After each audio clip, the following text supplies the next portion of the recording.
యోహాను రాసిన సువార్త 8వ అధ్యాయం 1 నుంచి 9 వాక్యాలు మనం చదివాం.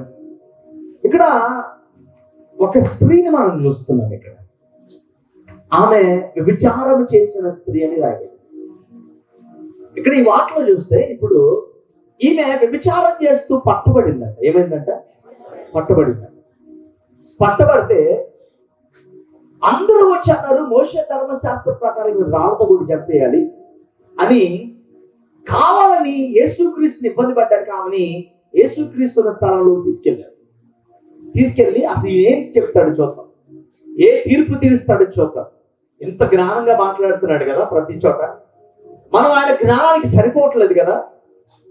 ఈమె విషయంలో ఏం మాట్లాడతాడో చూద్దాం, అవసరమైతే మన జ్ఞానంతో ఆయన వచ్చేద్దాం అనుకుని వెళ్ళాడు. వెళ్తే అక్కడికి వెళ్ళేసరికి అందరూ రాళ్ళు పట్టుకొని ఉన్నారు. యేసు దగ్గరికి వెళ్ళి, అయ్యా ఈమె వ్యభిచారంతో పట్టబడిపోయింది, మాకు దొరికింది, లైవ్ గా దొరికిపోయింది, ఏం చేయాలి? ఇన్ని మోషే ధర్మశాస్త్ర ప్రకారం రాళ్ళను కూడా చంపేయాలి కదా, ఏం చేయమంటావు, నువ్వేం చేయమంటావు చెప్పు అంటే, ఇక్కడ మనం ఒకసారి ఆలోచన చేస్తే, వ్యభిచారం చేస్తే ఒక స్త్రీ తనకి తానుగా చేయలేదు, ఆమెకు ఒక పురుషుడు ఉండాలి వ్యభిచారం చేయడానికి. అయితే మరి ఆ పురుషుడు ఏంటి? మరి పట్టబడింది ఒక స్త్రీయే పట్టబడింది, కానీ మరి పురుషుడేడి? ఈమెతో వ్యభిచారం చేసిన ఆ పురుషుడేడి? ఒకడు ఆమె కాకపోతే మరొకడు ఉండాలి కదా, ఏంటి? ఆశ్చర్యం ఏంటో చెప్పనా, అందరూ రాళ్ళు కొట్టి చంపుదాం అనుకున్న టైంకి ఇతను గబగబా దారిని వెళ్ళిపోయి వెనకాల నుంచి మళ్ళీ వచ్చి వాళ్ళ మధ్యలోనే నిలబడి, వాళ్ళ మధ్యలోనే ఏం పట్టుకొని నుంచున్నాడు? రాయి పట్టుకొని నుంచున్నాడు. ఆయన చేశాడు వ్యభిచారం. కానీ చూడండి, లోకం అంతా ఈరోజు ఇలాగే ఉంది. అందుకనే దేవుడు అంటాడు, మనుషులు నమ్ముట కంటే దేవుని ఆశ్రయించుట లేదు. ఏ వ్యక్తి అయితే ఆమెతో వ్యభిచారం చేశాడో ఆ వ్యక్తి ఇప్పుడు జనాల మధ్యలో నిలబడిపోయి నేనేం తప్పు చేయలేదు అన్నట్టుగా నిలబడి వాళ్ళతో పాటు రాయి పట్టుకొని నుంచున్నాడు. ఎవరిని కొట్టడానికి? ఆ స్త్రీని కొట్టడానికి. చూడండి, గమనించండి, యేసయ్య అవన్నీ పరిశీలన చేసే దేవుడు. ఆయన పై రూపాన్ని చూసే దేవుడు కాదు, హృదయ అంతరంగాన్ని చూసే. Praise the Lord, praise the Lord. చూడండి, వచ్చి వెంటనే అందరూ వచ్చి ఇప్పుడు ఆయన శోధిస్తున్నారు. ఏమని శోధిస్తున్నారు తెలుసా? అయ్యా ఈమెను ఏం చేయాలి ఇప్పుడు చెప్పు, నువ్వు చెప్పు. నువ్వు చాలా జ్ఞానంగా బోధిస్తున్నావు కదా, చాలా తెలివిగా మాట్లాడుతున్నావు కదా, మమ్మల్ని కూడా నీ మాటలతో వచ్చేస్తున్నావు కదా, మరి ఎలాగా, ఏం చేయమంటావు చెప్పు అంటే, యేసయ్య అక్కడ 2 సార్లు కిందకి వంగి వ్రేలుతో రాసినట్లుగా మనం చూస్తాం. ఏం రాశాడు అనేది అక్కడ అర్థం కాదు, కానీ ఒక మాట అంటాడు ఆయన. ఏమని అంటున్నాడు చూడండి, ఎవరైనా మీరు పాపము చేయని వాళ్ళు ఉంటే మీ చేతిలో ఉన్న మొట్టమొదటి రాయి ఆమె మీద వేయండి. చూడండి, ఇక్కడ ఈ చెప్పిన మాటలు వేసే మాట అంటాడు, ఎవరన్నా పాపము చేయని వాళ్ళు ఉంటే ఈ మొట్టమొదటి రాయి ఆమె మీద చెప్పండి గట్టిగా వేయండి. అందరంట ఆలోచనలో పడిపోయారు. ఎవరు ఇంకా కొట్టట్లా, కొడదాం అనుకున్న వాళ్ళు కూడా కొట్టట్లా, ఆగిపోయారు. వాళ్ళ మనస్సాక్షి తెలుసు వాళ్ళు ఏం చేస్తున్నారు, వాళ్ళ మనస్సాక్షి తెలుసు వాళ్ళు ఏ తప్పు చేస్తున్నారు, వాళ్ళ మనస్సాక్షి తెలుసు వాళ్ళు ఏం పాపం చేస్తున్నారు, వాళ్ళ మనస్సాక్షి తెలుసు అన్యాయంగా ఏం మాట్లాడుతున్నారు. ఆ మనస్సాక్షి లోపల గుచ్చింది వాళ్ళని. ఒకప్పుడు అంట బైబుల్ లేని కాలంలో మనస్సాక్షి కాలం ఒకటి ఉండిందంట. ఏ కాలం? చెప్పండి గట్టిగా.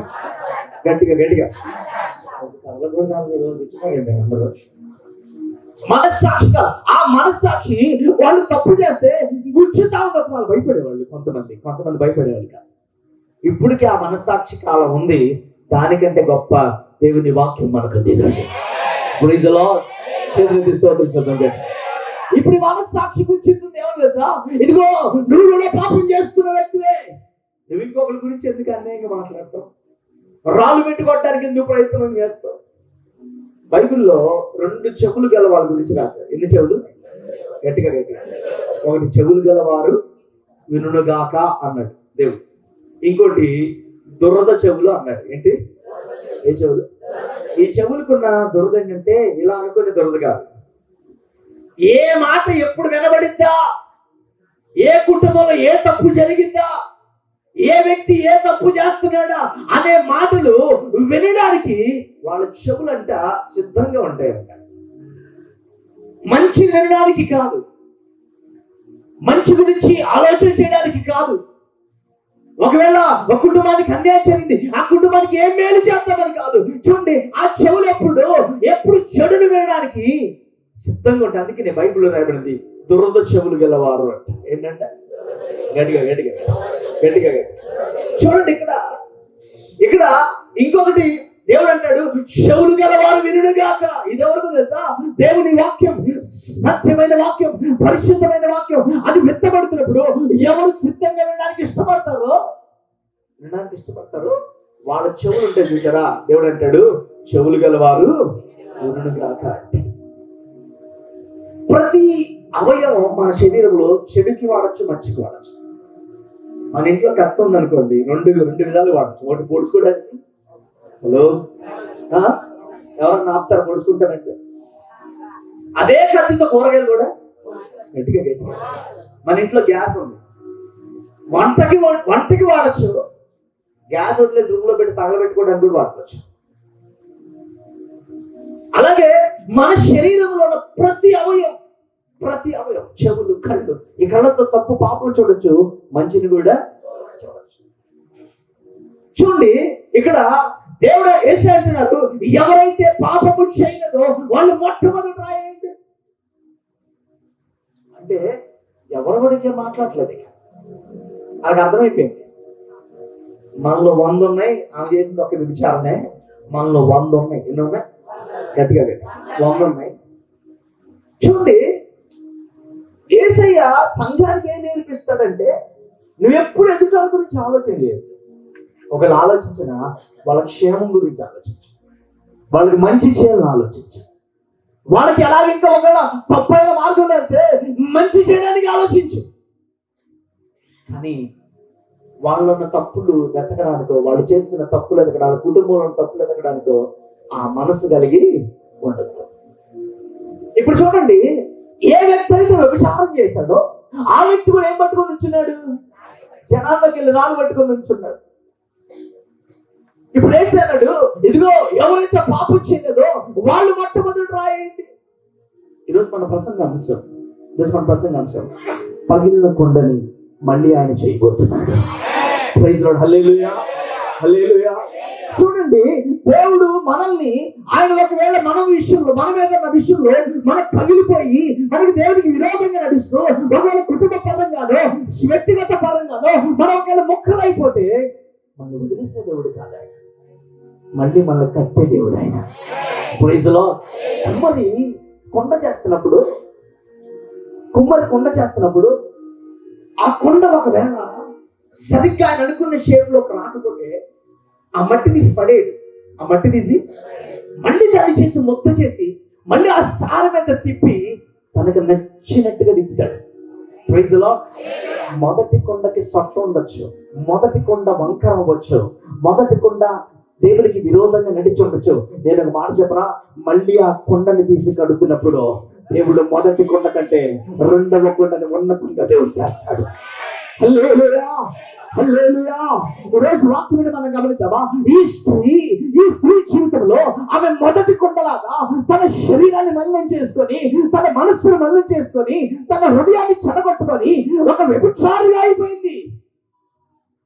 యేసే చూసి అన్నాడు, ఈ కొండని మళ్ళీ కట్టాలకు. Praise lord. అక్కడ చివరి ఒక మాట అంటాడు, చూడండి బైబిల్లో ఒకసారి చూద్దాం. ఒకసారి 11వ వాక్యంలో, అందుకు యేసు, నేను నీకు శిక్ష విధింపను, నీవు వెళ్ళి ఇక పాపము చేయకుమని ఆమెతో చెప్పాడు. ఇక ఏం చేయొద్దంట? చెప్పండి గట్టిగా, ఏం చేయొద్దంట? ఇక పాపం చేయమని వదిలేసి, నేను క్షమించేశాను, ఇక చేయమన్నాడు.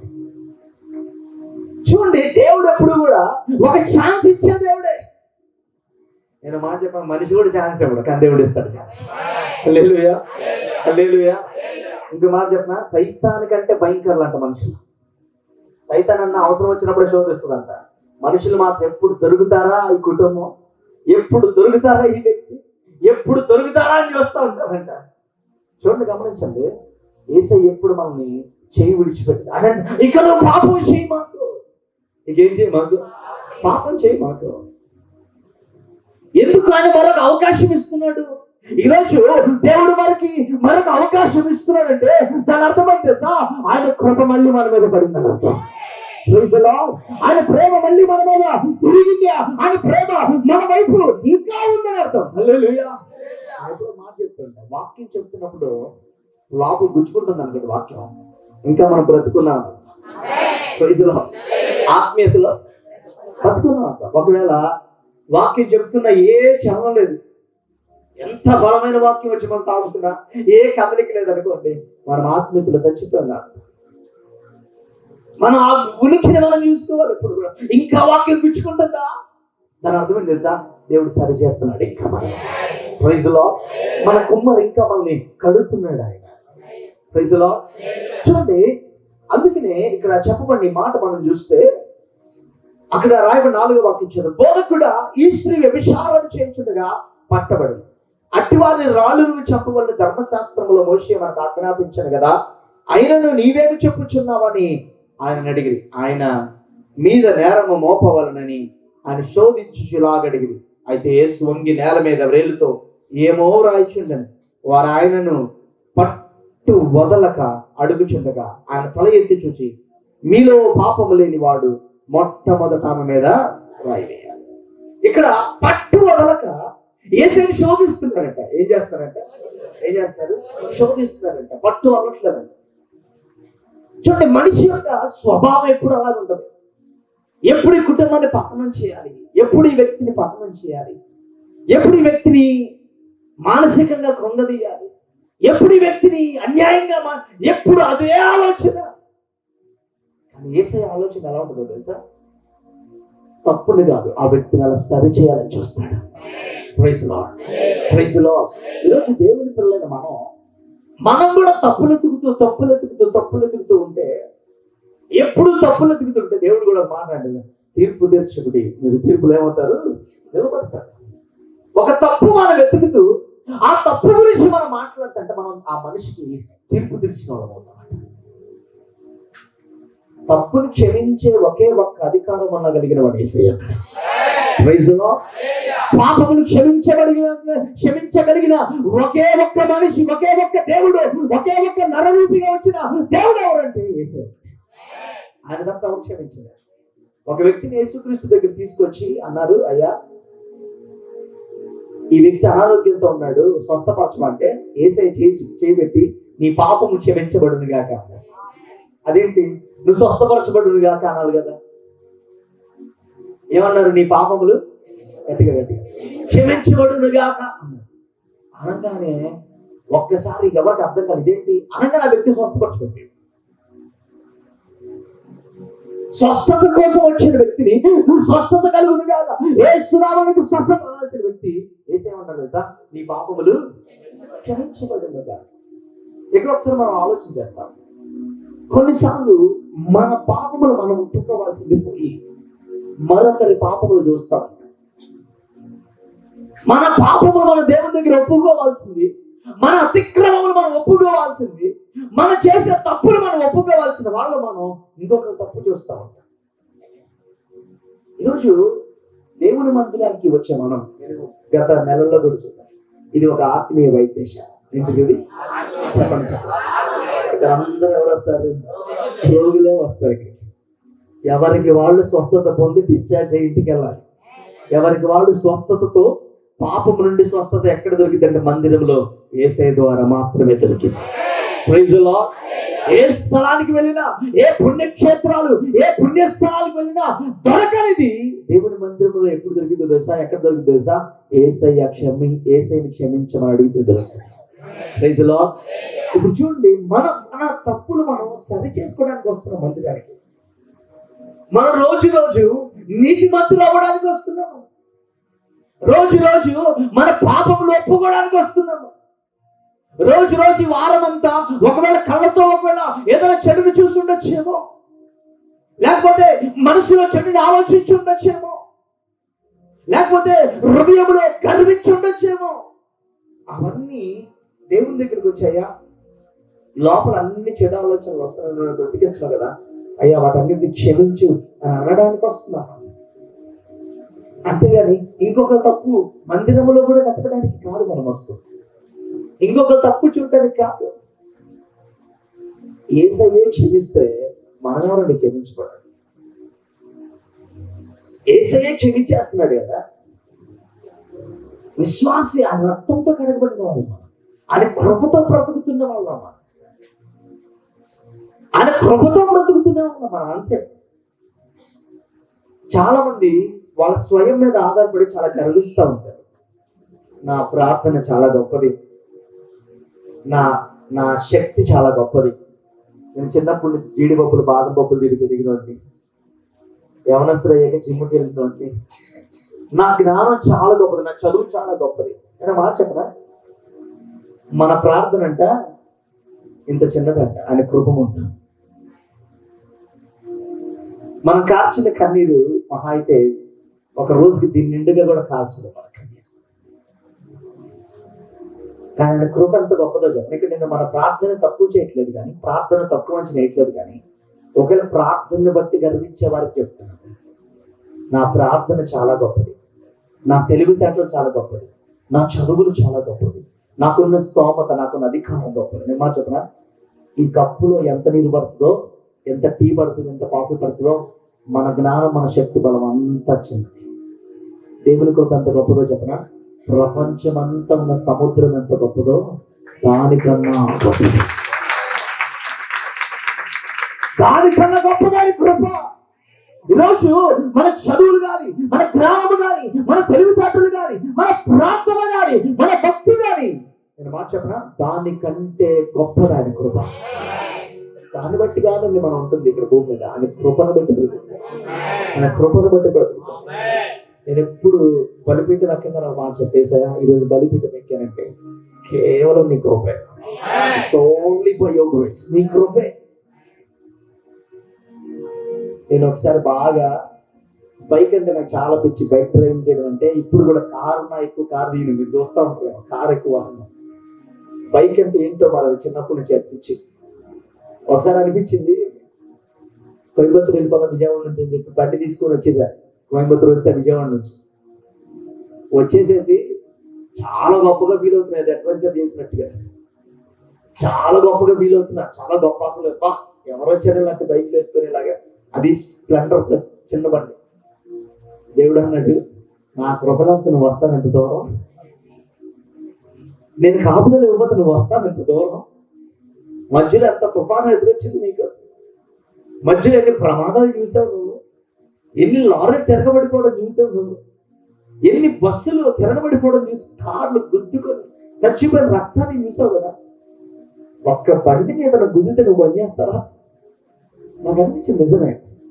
మనం అనుకుంటాం మనం చేసిన బట్టి చాలా గొప్ప, చాలా గొప్ప, చాలా గొప్ప. దాని వెనక ఆయన కృప లేకపోతే మనం ఏది చేయాలి? అసలు ఆలోచించేయండి ఒకసారి, ఆయన ఎంత కృప మన మీద ఉంచారు, ఎంత కృప మన మీద ఉంచుతాడు. ఆ కృపకి మనం కృతజ్ఞతలు చెప్పాల్సిన వాళ్ళు.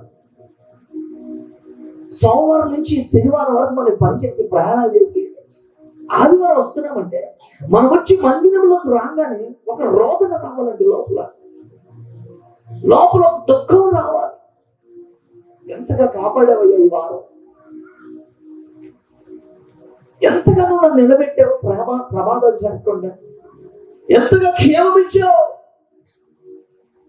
ఎన్ని ట్రైన్ ప్రయాణాలు చేస్తాం మనం.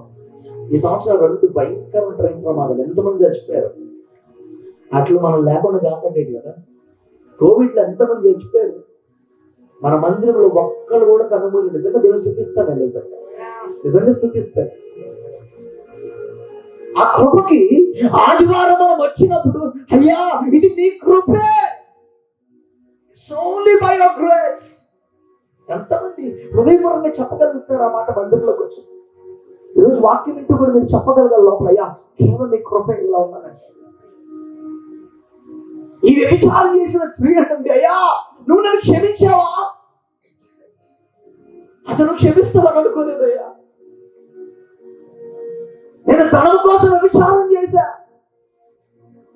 శరీర సంతోషం కోసం వ్యభిచారం చేశా. అందరూ చెప్పాలనుకున్నారు, అయ్యా రాయి పెట్టి కొట్టాలనుకున్నారు, కన్ను క్షమించావు అంటూ ఒక మాట, ఇక మీదట నువ్వేం చేయకు, గట్టిగా పాపం చేయకు, క్షమించావా?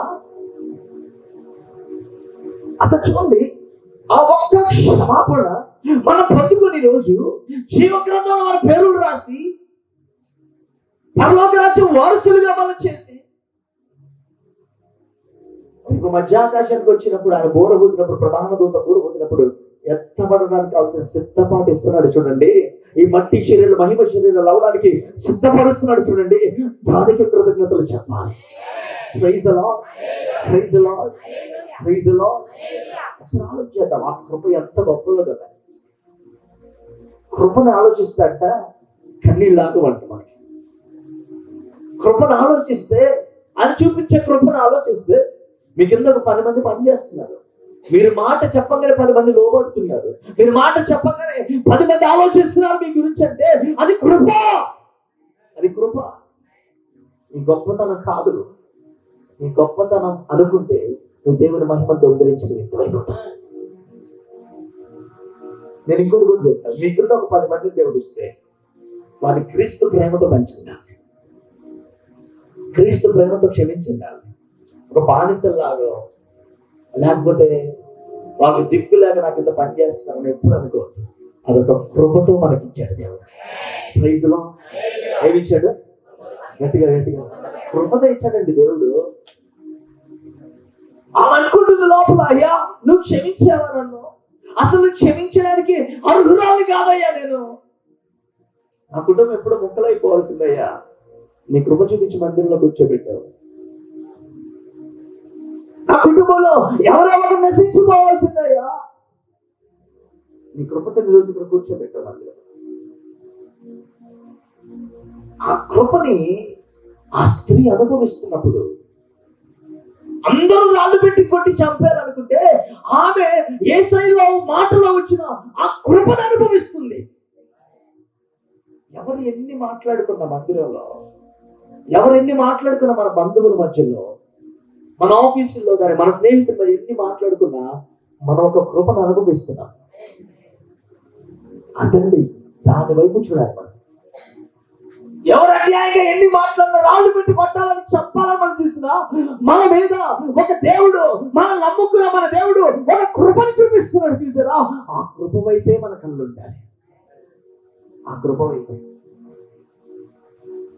సింహాసనము దగ్గర దేవదూతలు రౌండ్గా ఉండి 2 రెక్కలతో కళ్ళు మూసుకున్నాయి, 2 రెక్కలతో కాళ్ళు కప్పుకున్నాయి, 2 రెక్కలతో ఎగురుతూ పరిశుద్ధుడు పరిశుద్ధుడు స్తుతిస్తా ఉన్నాయి. కానీ బలిపీఠము పైన 2 దేవదూతలు ఉన్నాయి. బలిపీఠము పైన ఆ దేవదూతలు ఎప్పుడు కూడా ఆ బలిపీఠం మీదే ఉంటున్నాయి. అవి అన్నిటిలాగా ఎగరడానికి 6 రెక్కలు లేవు వాటికి 2 రెక్కలు ఉన్నాయి.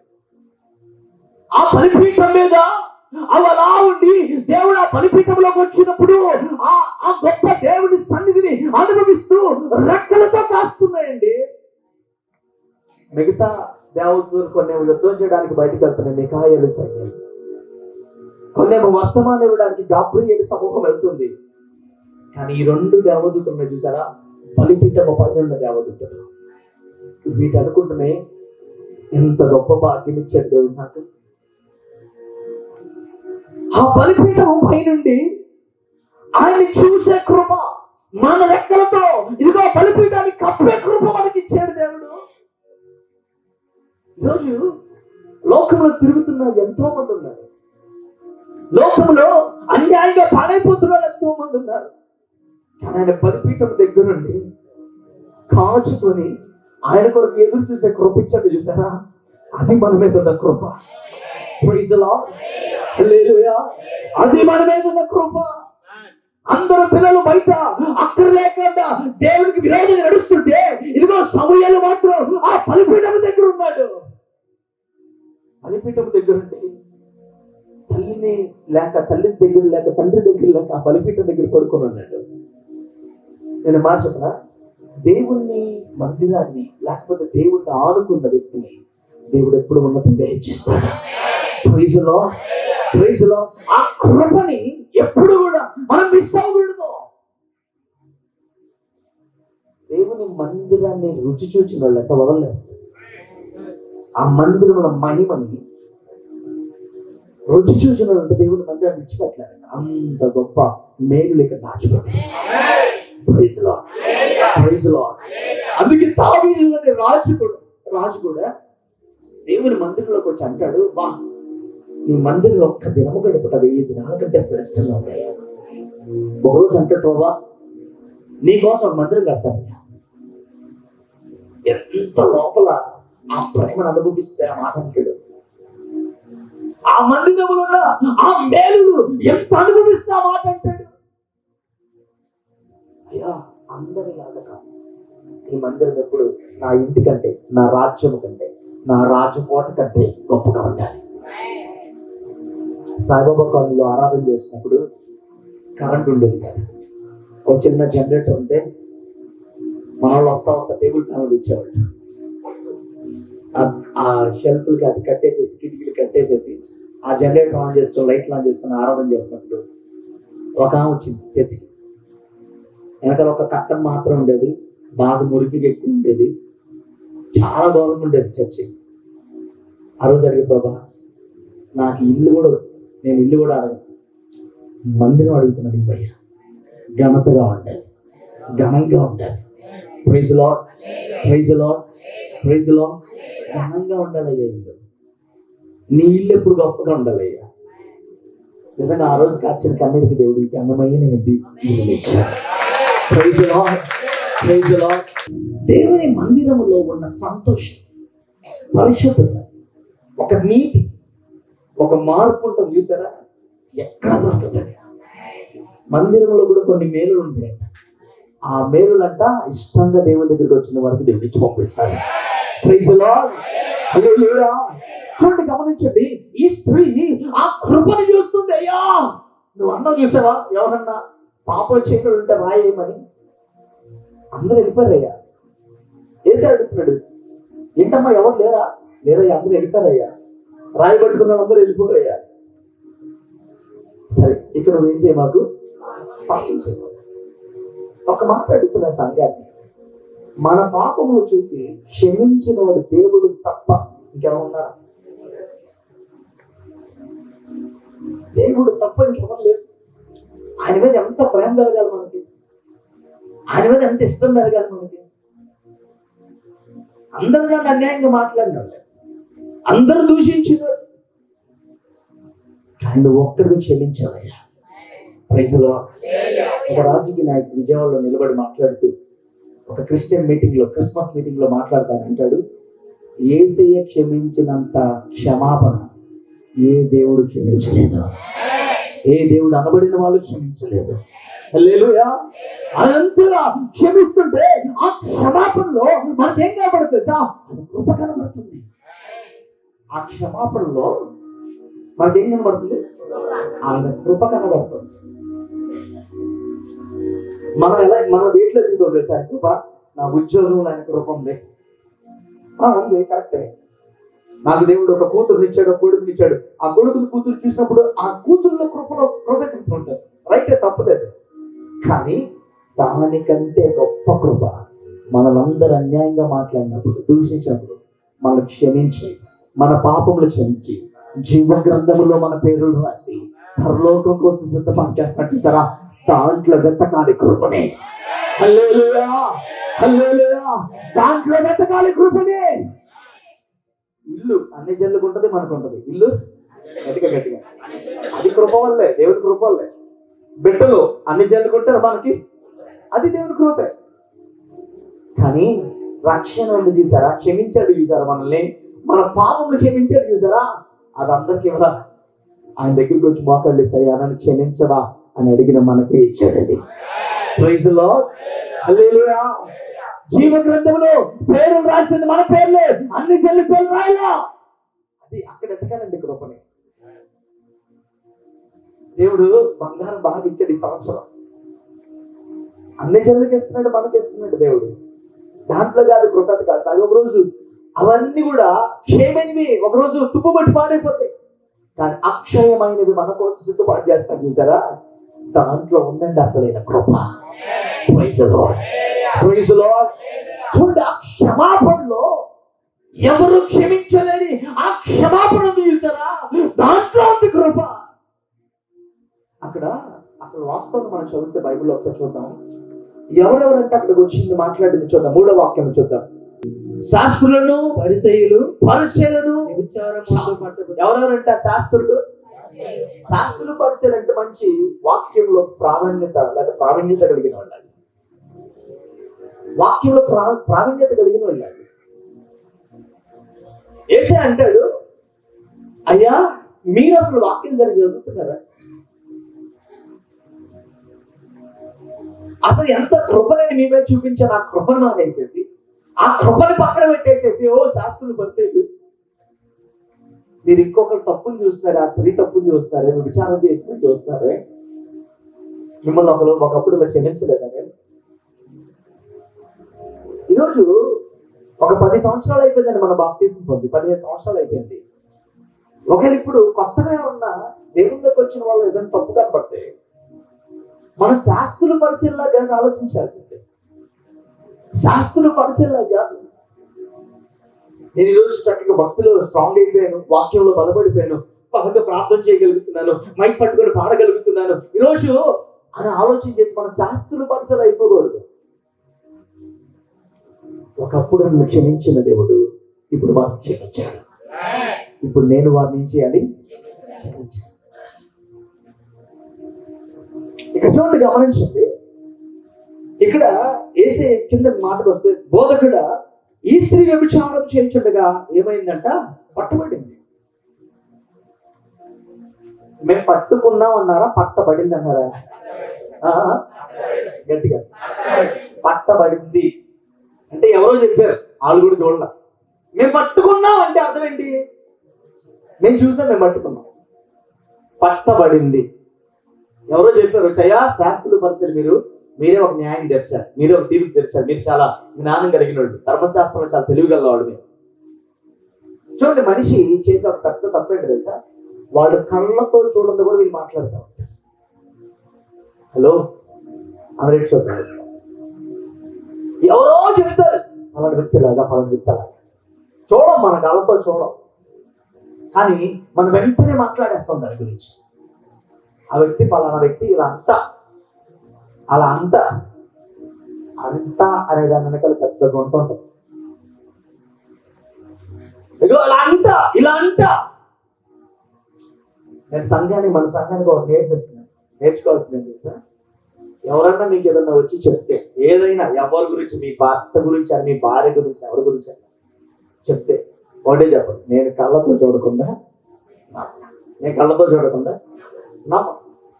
రెండోది, ఎవరైనా ఏదైనా వచ్చి మాట్లాడితే మనం ఏం చేయాలి తెలుసా? ఇంకో వ్యక్తి ఎవరి గురించి అయితే నువ్వు మాట్లాడే ఆ వ్యక్తి గురించి కూడా మాట్లాడే వరకు నేను సమాధానం. అర్థమవుతుందా? ఆ వ్యక్తితో రెండు వైపులు నేను వినే వరకు నేనేమి ఇక్కడ చూడండి, గమనించండి. ఎవరో వచ్చి చెప్పారు పరిసరికి శాస్త్రయ్యా ఆ వ్యక్తి ఇలా పట్టబడింది, అంతే. వీళ్ళు రోడ్లో నిలబెట్టేశారు, రోడ్లోకి తీసుకొచ్చేసారు, రోడ్డులోకి తీసుకొచ్చేసారు, ఇచ్చుకుంటామని వాళ్ళు చూడలా. చూడండి, మనం కూడా విశ్వాస జీవితంలోకి వచ్చాక కూడా దేవుని వాక్యాన్ని పట్టుకున్నా కూడా ఎవరన్నా ఏదైనా చెప్తే పలానోళ్ళు ఇలా అలా అంట. నాకు బ్రదర్ తెలిసిన ఆయన దగ్గరికి ఎవరైనా వెళ్ళేదని చెప్పారు, ఒకటే అంటే ఇంకొకరు మీరు ఎవరి గురించి చెప్తారు వాళ్ళ దగ్గర కూడా నేను మాట్లాడే వరకు నేను ఏ విషయంలో కూడా ఏం చేయను, సమాధానం. రెండు వైపులు ఆలోచించి ఏదైనా సమాధానం చెప్తాను. ఎంతమందికి ఉందండి ఈ ఆత్మీయ జ్ఞానం? చూడండి, విశ్వాస జీవితంలో అన్ని కూడా ఎదుటోళ్ళే తప్పు చేశారనుకుంటాం. మనం ఏమి తప్పు చేయలేదు అనుకుంటాం. ముఖ్యంగా మన ఇండియన్స్ కి బాగా ఉంటుంది ఏంటో తెలుసా? అందరూ తప్పు, నేను ఒక్కదాన్నే కరెక్ట్, నేను ఒక్కడనే కరెక్ట్. వాళ్ళు తప్పు చేస్తున్నా, వాళ్ళు తప్పుగా ఆలోచిస్తున్నా, తప్పుగా మాట్లాడుతున్నా, తప్పుగా ప్రవర్తిస్తున్నా, లోపల ఒక్కటే నేను కరెక్ట్, అందరూ నేను ఎప్పుడు చెప్తూ ఉంటాను, 10th అయిపోయి ఇంటర్ వచ్చినాడు అనుకుంటాడంటే, ఇంటర్లోకి వచ్చిన వాళ్ళు అనుకుంటారంట ఎవరికి ఏం తెలియదు, నాకు ఒక్కడికి తెలుసు అనుకుంటారంట. ఏంటంట, అదే వ్యక్తి డిగ్రీకి వెళ్తే అనుకుంటాడంట ఆకే తెలుసు నాకు కూడా. అదే వ్యక్తి పీజీకి వెళ్తే అనుకుంటాడంట నాకే ఏం తెలియదు, అందరికంతా తెలుసు అనుకుంటాడట. అందుకే చూడండి, గమనించండి, ఈరోజు ఇప్పుడు ఎవరో వచ్చి పట్టుకొని అయ్యా ఈ వ్యక్తి తప్పు చేసింది అంతే, వాడు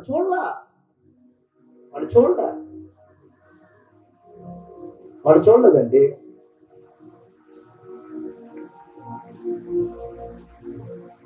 తీసుకొచ్చేసారు ఎక్కడ తెలుసా, రోడ్డు మీద నడిపించుకుంటా ఆ స్త్రీని యేసుక్రీస్తున్న స్థలం వరకు తీసుకొచ్చారు. ఈలోపు వెనకాల సంఖ్య పెరిగిపోతుంది, జనాలు పెరిగిపోతున్నారు. వాళ్ళల్లో కూడా ఎవరున్నారు తెలుసా, ఈ తప్పు చేసిన వ్యక్తి కూడా ఏం పట్టుకొని, రాయి పట్టుకొని ఉన్నాడు. నేనేం తప్పు చేయలేదు అన్నట్టు, నేను అసలు చాలా పరిశుద్ధుని అన్నట్టు, నీతిమంతుడిని అన్నట్టు వాళ్ళ మధ్యలో నిలబడ్డాడు. రోడ్డు మీదకి తీసుకొచ్చారు సమస్యని. ఒకసారి విశ్వాస జీవితం గురించి మనం ఆలోచన చేస్తే, మన ఇంట్లో విషయాలు మాత్రం మనం బయటికి తేం, ఇంకొకరి ఇంట్లో విషయాలు మాత్రం గట్టిగా ఈరోజు అందరు చేతుల్లో పెట్టేసుకుని కూర్చున్నారు. ఎందుకంటే ఇలాంటి వాక్యాలు ఎక్కువ ఈరోజు,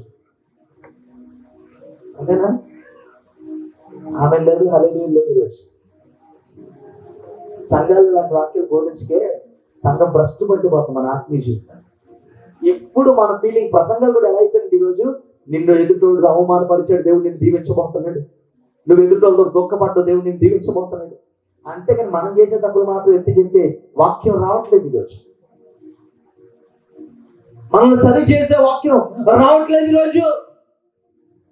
యూట్యూబ్ ప్రసంగాలంతా నువ్వు బాధపడ్డావా దేవుడు నిన్ను దీవిస్తాడు, నువ్వు దుఃఖపడ్డావా దేవుడు నిన్ను దీవిస్తాడు, నిన్ను అవమానపరిచారా వాళ్ళ ముందు దేవుడు కనపరుస్తాడు.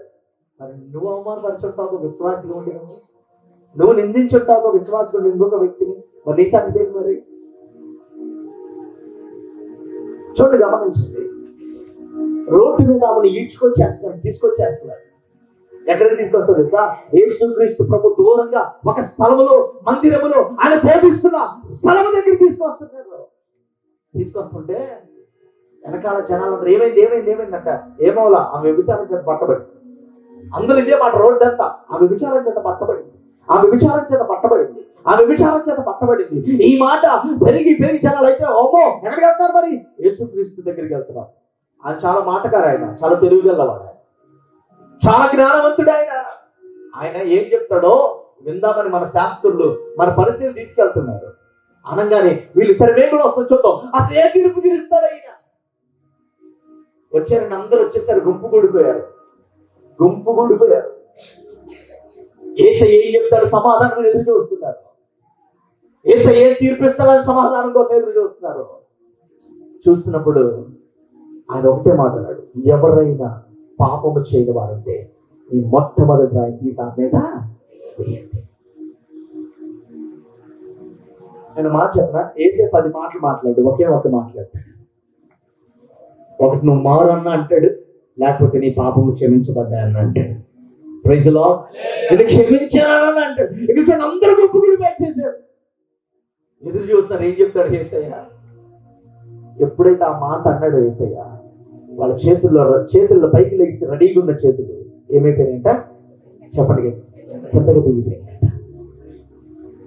లోపల వాక్యం వెళ్ళి, యేసయ్య మాట వెళ్ళి, యేసయ్య వాక్యం వెళ్ళి అందరి హృదయాలు తాకింది. నువ్వు తప్పు చేయలేదా? ఇప్పుడు రహస్యంగా నువ్వు ఎన్నిసార్లు చేయలేదు తప్పు? ఇగో ప్రతిదీ నేను ప్రతిదీ రాసి పెట్టు. కొంతమంది ఆ దురద చెవులు గలవాలి, దురద నోరులు గలవాలి. ఎప్పుడు ఎదుటోళ్ళు ఏం చేస్తున్నారు, ఎదుటోళ్ళు ఏం మాట్లాడుతున్నారు అదే మాట. నేను ఇంకా మారాల్సింది ఉంది కదా, నా జీవితం ఇంకా మారాలి కదా, నేను ఇంకా మారాలి కదా, దేవుని వాక్యంతో నేను సరి చేయబడాలి కదా అన్న ఆలోచన లేకుండా ఎదుటోళ్ళ గురించి ఆలోచిస్తున్న వారితో పరిశుద్ధాత్మ గురించి వాక్యం ద్వారా మాట్లాడుతున్నాడు.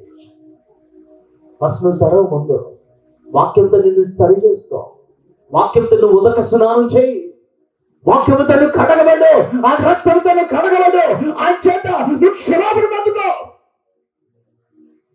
ఇంకొక వ్యక్తి గురించి మాట్లాడే రైట్ నీకు లేదు. నేను మార్చట్లా. నేను కొన్నిసార్లు సేవకుడు అయ్యానని సంతోషపడతాను, కొన్నిసార్లు బాధపడతాను. కొన్నిసార్లు సేవకుడు అయ్యానని సంతోషపడతా ఉంటాను, కొన్నిసార్లు బాధపడతాను. ఎందుకు సంతోషపడతాను అంటే దేవుడు కొన్ని ఆత్మలు నా ద్వారా రక్షిస్తున్నాడు, వాళ్ళు బలపరుస్తున్నా సంతోషపడతాను.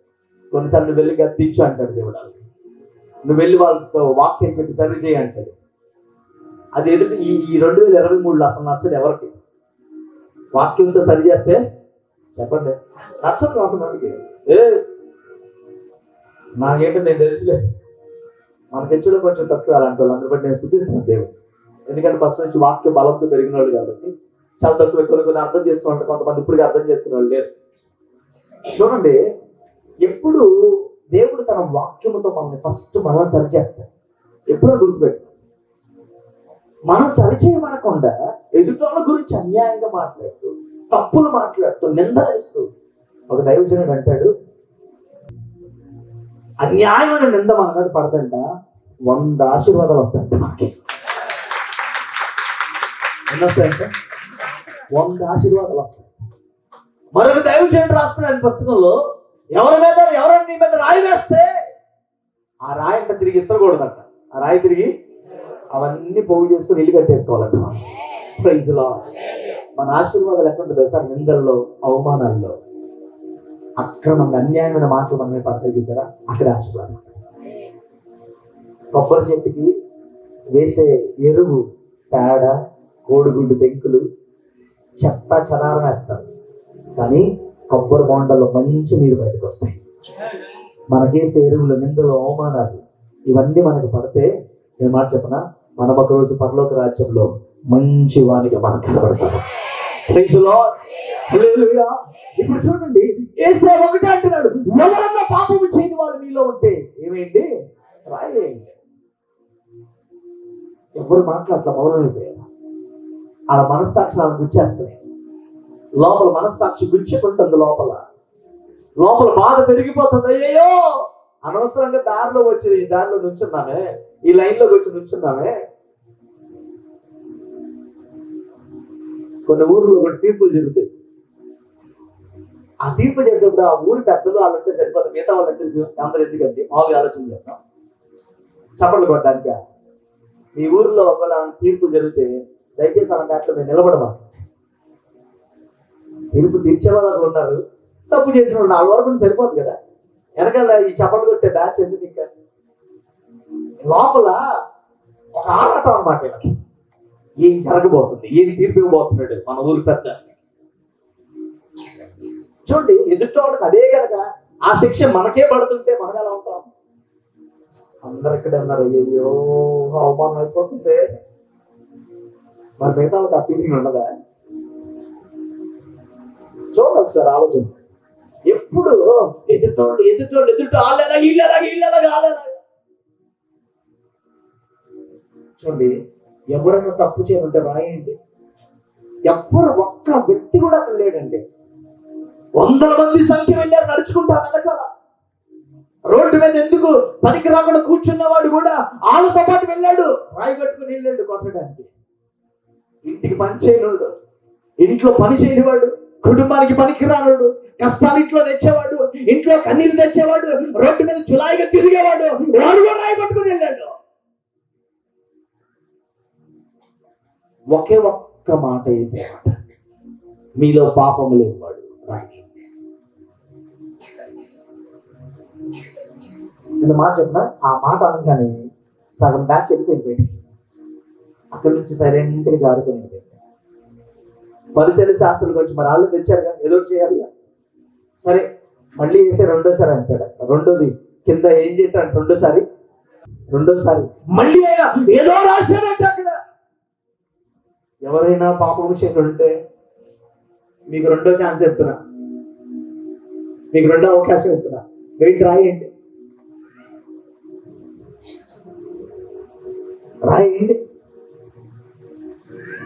మెల్లిగా ఈ రెండో బ్యాచ్ కూడా మెల్లిగా అక్కడి నుంచి వెళ్ళిపోయారు. ఆమె ఒక్కటే నిలబడింది. నిన్న మాట చెప్పా, చర్చికి వచ్చే వాళ్ళందరూ పరిస్థితులు రాదండి, పరిస్థితులు అవ్వడానికి పాపులు వస్తాయి. Praise Lord. చర్చికి వచ్చే వాళ్ళందరూ నీతిమంతులు రారు, నీతిమంతులు అవ్వడానికి ఇక్కడికి వస్తున్నారు. Praise Lord. దేవుని మందిరానికి వచ్చే వారందరూ గొప్ప జ్ఞానం కలిగిన వారు కాదు, జ్ఞానవంతులుగా మార్చబడ్డానికి. అందరూ పాపులు కావట్లా, అసలు అందరూ పరిశుద్ధులు కావట్లా, పరిశుద్ధత ధరించడానికి వస్తున్నారు. Praise Lord. Praise lord. 6 వారాలు చర్చకి వచ్చి నేను సీనియర్ అనుకోవద్దు, నాకంతా తెలిసిపోయింది అనుకో. ఒక 4 రోజులు చర్చి కొత్తగా వచ్చి మనమే ఇక్కడ అంతా ఆ పప్పు ఇక్కడ ఉడకదు చెప్పండి, ఆ పప్పులు ఇక్కడ ఉడకో, మన మందిలో అసలు ఉడకో. అందరూ వచ్చేది దేవుని రాజ్యం కొరకు సిద్ధపడడానికి. Praise lord. సిద్ధపడడానికి. ఆ ఒక్క సిద్ధపాటు మనలో జరుగుతుందా లేదని మాత్రం చూసుకోవాలి. నేను సిద్ధపడుతున్నాను, చర్చికి వెళ్ళి అసలు సిద్ధపడుతున్నానా దేవుని కొరకు? ఈ రాత్రి వేసి వస్తే ఏంటి నా పరిస్థితి? ఈరోజు వేసే వస్తే నా పరిస్థితి ఏంటి? ఈ రాత్రి వేసయ్యా నా ప్రాణాన్ని అడిగితే నా పరిస్థితి ఏంటి? నేను పరలోకానికి వెళ్తానా, నరకానికి వెళ్తానా? నేను సిద్ధపడి ఉన్నాను అసలు? ఊరు వెళ్ళేటప్పుడు ఒక సూట్ కేసులో బట్టలు పెట్టుకొని, కావాల్సిన టవల్స్ పెట్టుకొని, దుప్పటి పెట్టుకొని, మన వస్తువులన్నీ పెట్టుకొని, అన్ని పెట్టుకొని మనం సిద్ధపడి ఆ టైంకి మనం ఎలా వెళ్ళి ట్రైన్ ఎక్కుతామో యేసయ్య ఎప్పుడు వస్తాడో తెలియదు. అందుకనే ఒక భక్తుడు రాస్తాడు, ఈ రాత్రి నీ ప్రాణం అడిగితే నువ్వేం చేస్తావు? ఈ రాత్రి నీ ప్రాణం అడిగితే నువ్వేం చేస్తావు? పాపంలో ఉన్నావా? వ్యభిచారంలో ఉన్నావా? ఎవరిని నేలెత్తి చూపించట్లేదు. ఈరోజు వాక్యముతో యేసయ్యతో మాట్లాడుతున్నాడు. నీ పాపం నేను క్షమిస్తాను. సిద్ధపడతావా? ఇక మీదట నువ్వు దేవుడి కోసం బ్రతుకుతావా? ఇక నువ్వేం చేయ మాకు, ఇక నువ్వేం చేయ మాకు, పాపము చేయకు. ఇక నువ్వు పాపం చేయమాకు, మళ్ళీ ఇక నువ్వు పాపం చేయమాకు. దాని కొరకు మళ్ళీ ఇన్ని అవకాశాలు దేవుడు ఇస్తాడు. ఇక పాపము చేయకమని ఆమెతో అక్కడ అన్న, నువ్వు వెళ్ళి ఇక ఏం చేయ మాకు, పాపం చేయమాకు. నువ్వు వెళ్ళి ఇక పాపం చేయమాకు. నువ్వు వెళ్తున్నావు, లోకంలోకి వెళ్తున్నావు, మళ్ళీ జాగ్రత్త. ఈ ఆదివారం ఆరాధన ముగించుకున్న లోకంలోకి వెళ్తున్నావు, మళ్ళీ నీ స్నేహితుల మధ్యలోకి వెళ్తున్నావు, నీ బంధువుల మధ్యలోకి వెళ్తున్నావు. ఇప్పుడు వరకు నువ్వు చేసిన అంతా నేను క్షమిస్తున్నాను. విరిగిపోయిన కొండను మళ్ళీ కడుతున్నాను. క్షమించే దేవుడు నన్ను నీకు రుజువు చేస్తున్నా. ఇక నువ్వు నిలబడతావు, మళ్ళీ ఇక నువ్వు నా కోసం నిలబడతావా? ఈ మాటకి దేవునికి ఏం సమాధానం చెప్తారో సమాధానం చెప్తారు. తల ఉంచిన ప్రార్థన చేసుకున్నాను.